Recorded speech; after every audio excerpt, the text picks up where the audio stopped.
We'll remind you to please identify yourselves and the agency that you are with our personalities at the podium. Remember, too, the lights are pretty bright up here, so it would help if you identified each time. That would be a great help. So, questions from the floor? Who wants it first for Coach Collins? We'll go front row here. Coach, right in front of you to your left. Okay. Coach, Dan Tortora, wakeupcalldt.com. Just what you can say about, I know going into Georgia Tech, you had to change the culture and obviously change what it looks like on the field. Where are things at, in your opinion, as you step into this season? Yeah, it's an exciting time. We've got 14 new guys that came in January. The way the culture is set up, the way how we approach our daily life in our organization, in our building, is completely set. They've done a great job bringing the guys in. Last year we had a bunch of true freshmen play, starting quarterback. Jeff Sims was a true freshman. Jameer Gibbs started for us at right tackle. Jordan Williams started for us as a true freshman. I think it was re-ranked as the 8th ranked recruiting class that played for us last year. Now this will be our second recruiting class full that will be reporting in 2 weeks, preseason camp. Just excited to get to work with them. And, Coach Corral, our head strength coach, does a tremendous job with our guys and how we work and how we're developed. And just excited to be back on the grass with them. Coach, we're going to slide the microphone to your left. It'll be about the 7th row in the middle. Okay. If he'll please stand. Thanks, sir. Kelly Quinlan, Jackets Online. Hey, Jeff.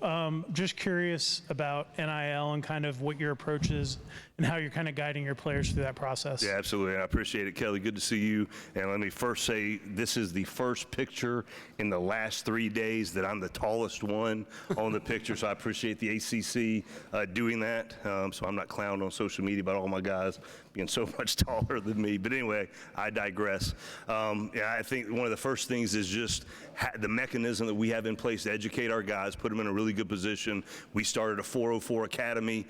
We've had educational sessions in person via Zoom to educate them in every way that they can to market themselves, brand themselves, position themselves in this space to maximize all the opportunities. And I think those mechanisms are very important. The thing that I think is the most important, though, is our commitment as an organization to support our guys, be fully invested in this space, and help them maximize every single opportunity to elevate their brand, to position themselves through content, and living in the great city of Atlanta, all of the opportunities that they have available to them, and them understanding how deeply invested we are in this space for them. Coach, to your right, about the 4th row, 5th row right in the middle. Hey, Coach Collins, Chris Heidel from Herbison Radio in Baltimore. You have a kid who transferred from Maryland to you guys, this year. Talk about him coming to you guys, and what does he bring to the team? Because his father used to be a Morgan State head coach. Yeah, so we've got Ace, a linebacker. He'll be up here in just a little bit. 6'4", 235 pounds. The impact that he has made in our culture, in our locker room. We had every single player in the organization vote for the captains for the spring game.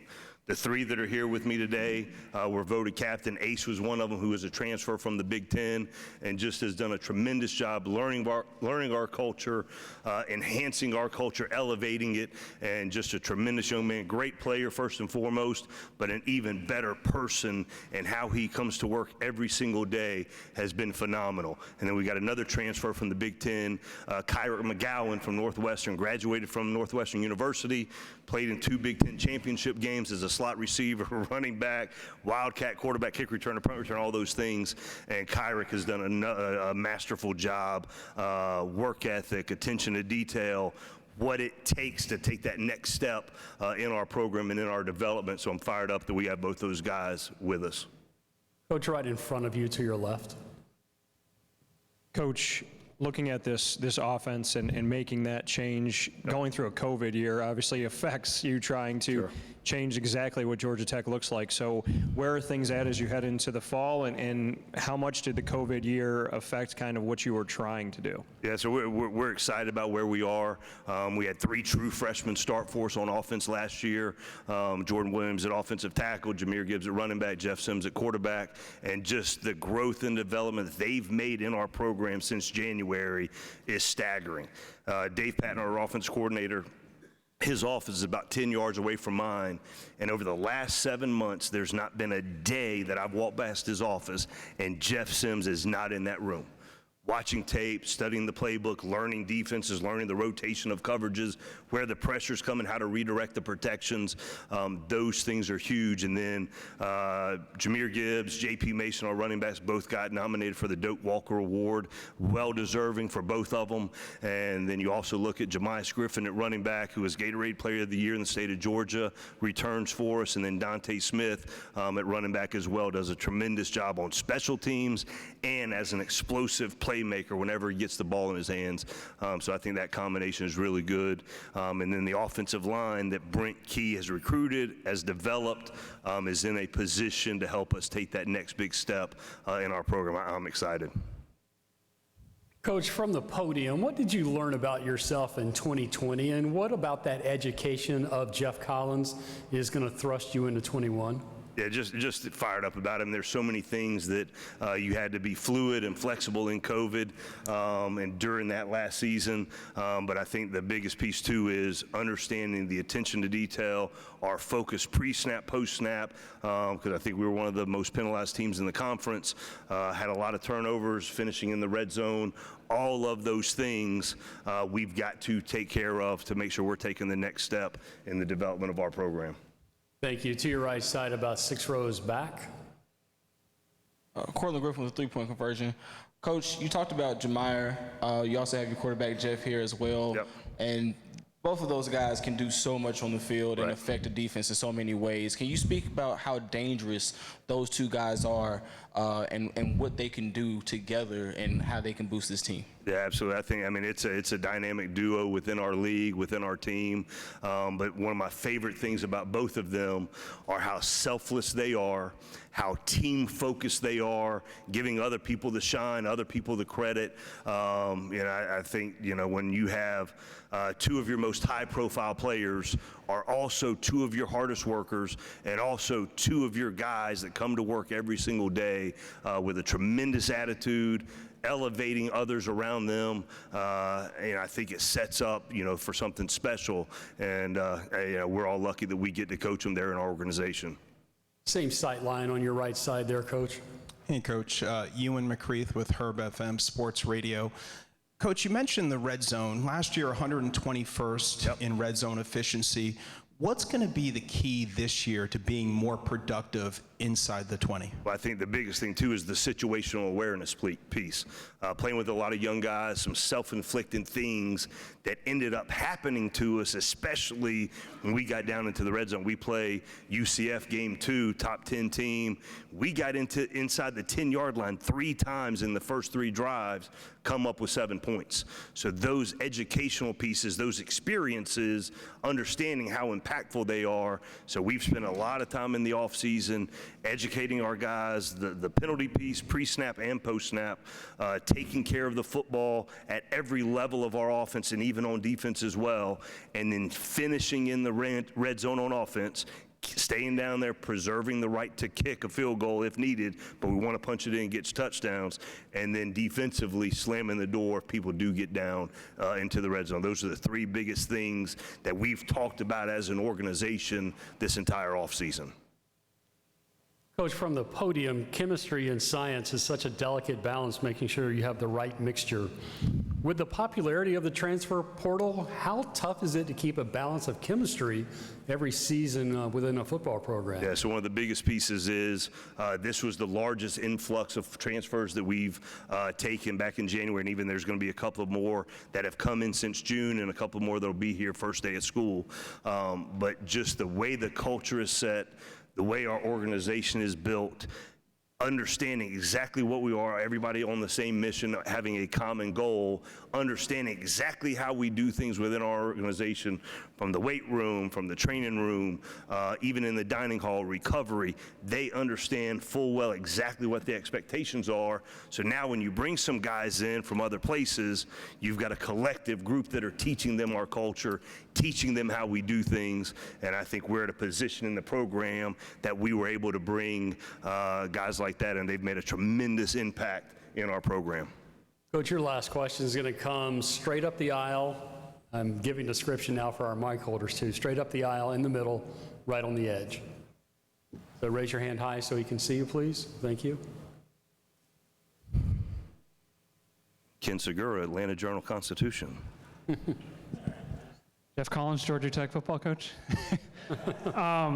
You mentioned the offensive line, and I was curious. You talked about them wanting to take the next step. What does that look like for you in terms of, performance and production, that sort of thing? Yeah, absolutely. So since January, the making sure we're being able to interchange pieces across the front, just tremendous size that we've gained, either developed or through recruiting, and making sure that, a guy like Jordan Williams, who started almost exclusively at right tackle last season, gets some experience on the inside.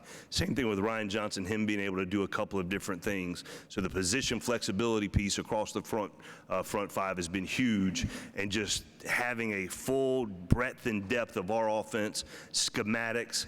We've got Brent Key, who's one of the top offensive line coaches in all of college football, has done a tremendous job recruiting and developing and building a culture within our culture that is really positive. And one of the biggest things that I said for 2.5 years in our organization is, once the big guys in our program are the leaders, setting the culture, setting the tempo, reinforcing all of our values, we've got a chance to be really, really good. And I think we're at that position right now with the trust, the work ethic, the ability to move people and to pass protect at a high level is going to pay off. So really excited about that group. Coach, thank you. We'll ask that you trade places with Allende, Absolutely. and we'll get him up to the podium for a few minutes. Folks, same protocol. Even though you may have introduced yourself as coach, please reintroduce yourself to our student athletes. Walking gingerly to the podium to make sure there are no missteps. And our first question for Allende, please. We've got it to our left, about 7 rows back. Hey, Ace, Kelly Quinlan, Jackets Online. I was just curious, you've kind of stepped into a huge role at Georgia Tech in a leadership position. Can you kind of talk about the development of yourself at Georgia Tech over the last 6-7 months? My teammates, they have welcomed me with open arms as soon as I came in the door on the first day. And so that's what really helped me to step into a leadership role, is just their support and them allowing me to step into a leadership role. And I just, since they allowed me to step into that leadership role, I just try to be the best leader I can for them. So it just all comes down to my teammates and everything. So I'm just so happy I get to play with them, and I just can't wait till we roll it out and we can play, and I can play with them. To your right, we're going to go about 5 rows back. Hey, Ace, this is Chris Heidel from Herbison Radio in Baltimore, right here. Oh. How you doing? Talk about your father. Your father was a well-known coach at Morgan State. What did he teach you growing up as a young boy, as a player, as a football player? I think at a young age I learned early that you have to fall in love with the process in this sport, the football, like the Saturdays and the games and the accolades and everything, that's fun, but that's only a couple times throughout the week, a couple times throughout your career. The process is really what makes great players great, and what separates you, and you just got to fall in love with the film watch and the recovery, the running, the workouts, the stuff that you get frustrated with when you can't do it. You got to fall in love with that type of stuff, and that's what makes you the best player you can be. And I feel like that's what he taught me at a young age. Right in front of you to your left. Dan Tortora, wakeupcalldt.com. Allende, going from Maryland to Georgia Tech, what made this the right fit for you? What made the most sense to come to Georgia Tech when you had so many different suitors? The situations matched up. David Curry, who was a great linebacker at Georgia Tech, great leader and everything, he was leaving, and it was a role there that was open and that I decided to step into, and just the situations and just the atmosphere, it just matched. When I talking to Coach Collins, Coach Thacker, talking to the guys, and it was just a match. I just felt like that's where I was meant to be. It just took me there, and I feel like it's one of the best decisions I'd have made in a long time to come here. Hey, Nate, let's stay on the first row, far left first row. Tyler Everett, Sports Business Journal. Do you feel like being in Atlanta opens up more opportunities with all that's going on in that market? Yeah. Given post NIL, what the doors that opens for you? Yeah, just Atlanta itself is just, even if you weren't a college football player, anything you do in the marketing, Atlanta is a good place for you just to get your name out there. You're gonna walk the streets of Atlanta and you'll see a famous person or a celebrity or somebody that can help you help yourself. And I just feel like with the NIL coming out and everything, I feel like Atlanta is a great place for marketing and just to go around. There's just so many people there and so many different types of people that you can get into a lot of stuff and everything, especially with the NIL and stuff.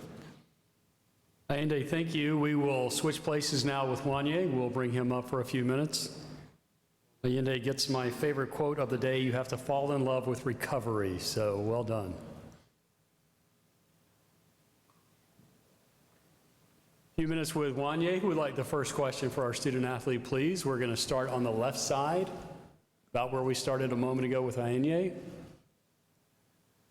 Here we go. Thank you. Hey, Wanye, Kelly Quinlan, Jackets Online. What's up, man? What's up, Kelly? Just curious, kind of heading into this season last year was so difficult for you guys. Kind of just how's your whole mindset different right now, 2 weeks out from camp versus a year ago at this time? We just look back at how it was last year battling COVID and stuff, and we just look at it now to see how blessed we are and what we have came from, and we are happy to be in the position that we are in and now. We'll bring it down to the front row here, right in front of you. Get that microphone to him. Or second row, actually. We'll go there first. Yeah, last year the secondary was banged up most of the year. How is the health of the secondary now? What jump in performance do you expect from the secondary this year? Yeah, we were battling a lot of injuries last year, and good thing now is everybody's healthy, and what people can look for is a more healthy and a more better secondary. Having everybody back, having Tariq along me healthy again is going to be a big gift for us, and we're going to try to make a lot of plays with everybody being healthy now. Now we're right in front of you, first row. Got you. Dan Tortora, wakeupcalldt.com. Wanye, looking at name, image, and likeness, it's something that you have to think about. Student athletes of all different sports all over the country. What thoughts have come to your mind? What's kind of you're essentially a small business. Every player is now. So how do you look at that? It's a good thing for us. It's a good way to make money off of your name, to help your family and all. And honestly, I really do think it's a great thing. But for me, I'm not really paying attention to that right now. To focus on for us and Georgia Tech is we're just trying to win this year. So. Wanye, your last question here from the podium. As a true freshman in 2018, your numbers were really solid. You didn't have that transition issue from high school to college, and every year your numbers continue to get better. What is it about football that just comes natural to you, at least from what it seems on paper? You just learn. Every year, you just gotta look at what you messed up on that year, so the next year you don't make those mistakes, and growing from that and looking back at that helps me get better every year, and just what I'm saying, just having in your brain to make plays every year, and then you would just go up from there. Makes perfect sense. We'll have you switch places now with Jeff. Thank you. Jeff, you will get the last word not only for the Yellow Jackets, but the last word for the day. And we'll go to our right side, about 5-6 rows back. Jeff, he will raise his hand as the microphone gets there to your right. How you doing, Jeff? It's Cortland Griffin from 3 Point Conversion. A lot of people watch your tape. I've watched a lot of your tape. And looking at it, I've heard a lot of comparisons to one Lamar Jackson. How do you feel about getting that kind of comparison to a league MVP and a guy that's so electric and a dual threat in the league? It's definitely something that I look at and just smile at, But at the end of the day, I don't like being compared to anybody because I feel like I'm my own player. But being compared to a player like that is definitely an honor because in my eyes, he's a great player and he's one of the quarterbacks that I look up to. So, yeah, that's an honor to be compared to him. Jeff, to your left, second row. Bryce Kuhn with GoJackets.com. Jeff, what are we going to see the biggest jump from year one, year two when it comes to Jeff Sims? Just a more comfortable feel for me. Just going out there and playing ball, how I've been doing since I was 7, and not thinking as much, and just going out there and having fun and doing what I do. Let's stay right there in the second row. The gentleman right next. Hey, Jeff, the center plays a big role in getting the offensive started before the snap. What have you seen from your center from improvement from last year to this year? Yeah, with both Mikey and Will, they're both great workers. They keep their head down, they work. They're in the film room learning a lot, and they just make sure everything runs smoothly, making sure they know the protection, making sure they run the offensive line, and make sure everything's orchestrated. Jeff, we're going to get a microphone back to same gentleman as we had a moment ago, to your left. Hey, Jeff, Kelly Quinlan, Jackets Online. Just curious, kind of, what's maybe 2 things that you've worked on the most that you feel like is going to make a difference when it comes to game time this fall? One of the biggest things that I've worked on this offseason was just getting better mentally and just staying in the film room and learning all I can, because that's one big thing that you will definitely need as a quarterback. And then the second thing would be my accuracy, just working on those mechanics and staying accurate and being consistent. Jeff, from the podium last year, 5 rushing touchdowns for the season and 53 yards rushed per game. Ground game and air attack obviously are physically different. What is it about preparing for running and throwing that might be mentally different? When you're preparing for running and throwing, at the end of the day, you're going to have to know that you're going to have to run. So just preparing yourself for that and knowing that there's going to be situations where you got to get out of the pocket and make a play. We're going to bring it back to the front row right in front of you.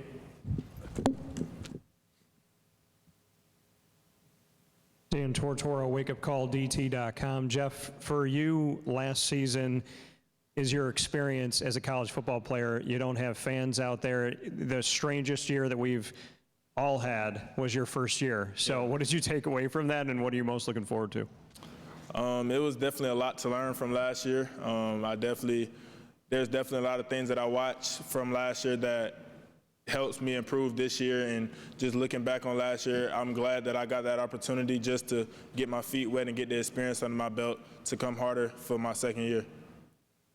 To the right side, about 5 rows back. Hi, Jeff. Ewan McCreath with Herb FM Sports Radio.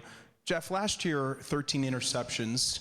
How do you mentally kind of discipline yourself not to take those chances and secure the football more? Yeah, that's something that that's definitely been on my head a lot last year and this year, just because I'm very hard on myself, and that to me is very unacceptable. So just going out there and going in the film and watching like how I made those mistakes last year and what happened on those plays to lead to those, just going in there and fixing that and getting those mental reps. Other questions for Jeff from the floor? Jeff will go left side, 3rd row. Bob Holliday, WRL.com. Coach talked about the importance of improving efficiency in the red zone, noting this UCF game where you had 3 trips inside the 10-yard line and I came away with like 7 points. Yeah. As the quarterback, what falls to you to make sure that if you don't get the 7, then at least you get the 3? Really everything falls to me because, I control the offense, I control what goes on. So just from a execution standpoint, we just got to get better at that, and that's something that we've worked on in the spring. We'll have red zone periods in practice where we work on just scoring the ball and making sure that we execute in the red zone and not make as many mistakes. Anything else for Jeff? Jeff, we appreciate the time. Georgia Tech, good luck this season. Thank you. Folks, that's going to close us out for the Coastal Division today. Tomorrow we have the Atlantic. We'll